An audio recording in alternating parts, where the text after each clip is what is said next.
saya bagi kamu air banyak.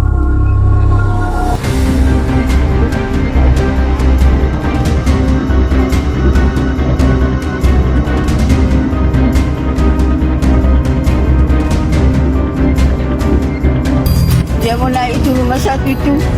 Saya punya anak semua.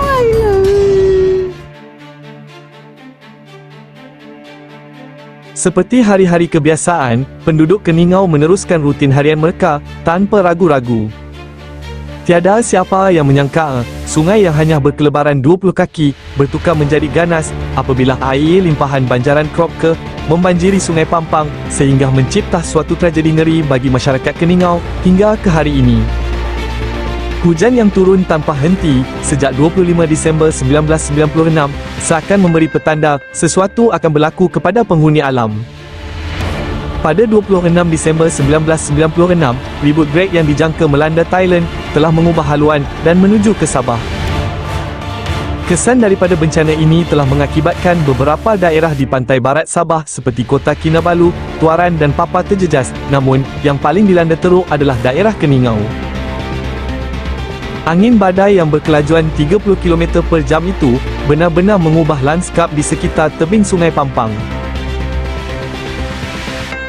Boleh dikatakan, semua yang ada di tanah tersebut dihanyutkan arus ke kawasan sungai, dan yang tinggal hanyalah pokok-pokok tumbang, tapak rumah, dan air lumpur di sebalik tubuh yang tidak bernyawa.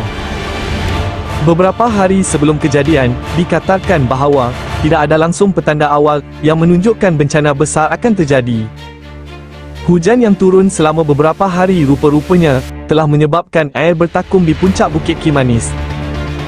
Menurut cerita mangsa yang terselamat dan menjadi saksi kejadian, paras air pada mulanya tiba-tiba naik dan surut dengan cepat sebelum diikuti dengan arus besar yang mengejut bersama kayu balak dan batu.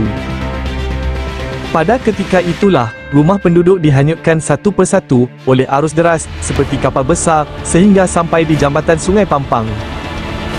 Detik ngeri terjadi apabila rumah-rumah yang hanyut dengan mangsa yang masih berada di dalamnya seakan disedut dan dikisar di bawah jambatan Pampang.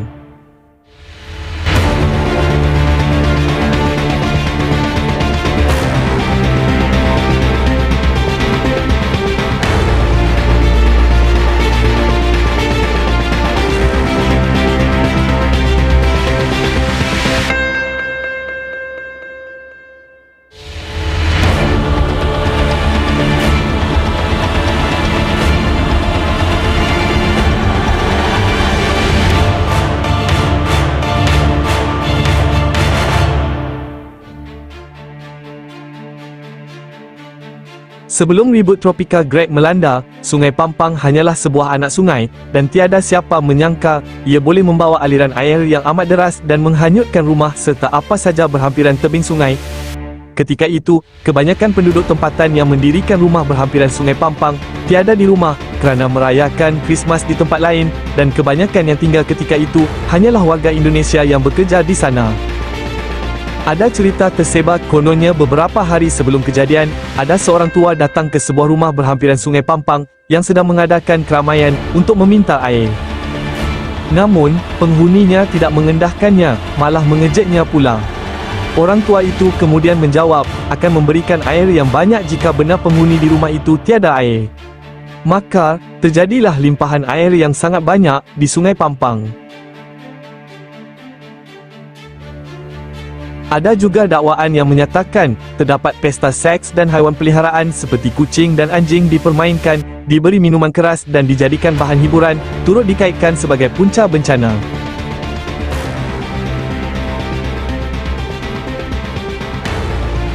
Operasi mencari dan menyelamat yang diketuai oleh Polis Diraja Malaysia turut dibantu oleh Angkatan Tentera, Bomba dan Smart. 4 buah helikopter digunakan untuk operasi mencari dan menyelamat, dan 3 pusat pemindahan telah menempatkan 1,900 mangsa. Korban nyawa yang dicatatkan ialah seramai 238 orang, di mana 15 orang telah dikenal pasti merupakan warga tempatan, dan selebihnya warga asing yang kebanyakannya berasal dari Indonesia, manakala 102 orang mangsa dilaporkan masih hilang sehingga kini. Kisah menyayat hati apabila seorang ibu menceritakan pengalaman ketika cuba untuk menyelamatkan anak-anaknya, tetapi tidak sempat berbuat apa-apa kerana kesemua anaknya telah dibawa arus deras. turun tanah. Saya mau naik itu rumah satu. Saya mau naik itu rumah satu itu. Saya punya anak semua.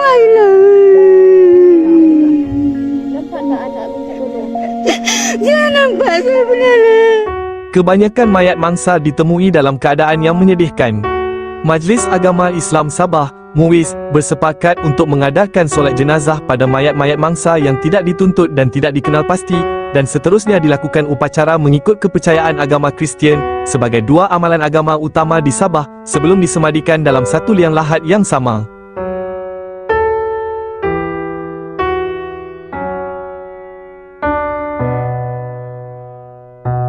Hari ini, hanya saiz yang membezahkan keadaan Sungai Pampang dengan lebar 10 meter hingga 20 meter berbanding hanya 1 meter hingga 5 meter sebelum ribut tropika Greg.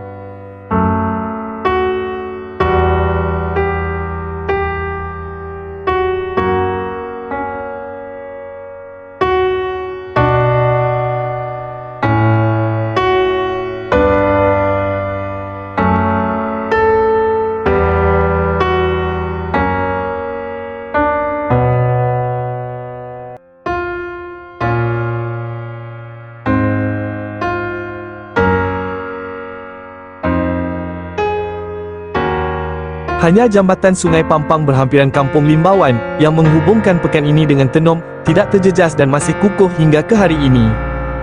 Penduduk percaya berkemungkinan masih banyak mangsa yang tertimbus dan perkampungan terbabit telah menjadi kubur yang tidak bertanda.